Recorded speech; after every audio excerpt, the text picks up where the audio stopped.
Γεια σας παιδιά, λέγομαι Σάρα, η καταγωγή μου είναι από Αλβανία, κατοικώ στην Ελλάδα και αυτό είναι το πρώτο μου βίντεο. Το πρώτο βίντεο θα έχει σχέση με τον εαυτό μου, τα πράγματα, τα δικά μου και αυτά. Λοιπόν, λέγομαι Σάρα όπως είπα πριν, η καταγωγή μου είναι από Αλβανία και αυτά, κατοικώ στην Ελλάδα, είμαι 12,5 χρονών. 12,5 χρονών, το Ιανουάριο κλείνει 13 και θα ήθελα να σας πω ότι έχω μία εβδομάδα που αποφάσισα να κάνω βίντεο στο YouTube, να κάνω δικό μου κανάλι.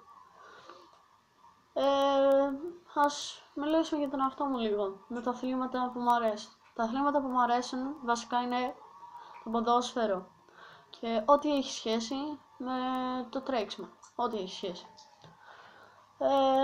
Από μουσικές ακούω rap, hip hop, τέτοια πράγματα, αγγλική και ξένη, και με σχέση πότε θα ανεβάζω τα βίντεο, οι μέρες που θα τα ανεβάζω θα είναι Παρασκευή, Σάββατο και εξαρτάται πότε έχω χρόνο, αλλά κάθε μία εβδομάδα πρέπει να ανεβάζω ένα βίντεο. Αυτά από μένα. Όποιος θέλει subscribe, είναι το πρώτο μου βίντεο και αυτά. Γεια σας.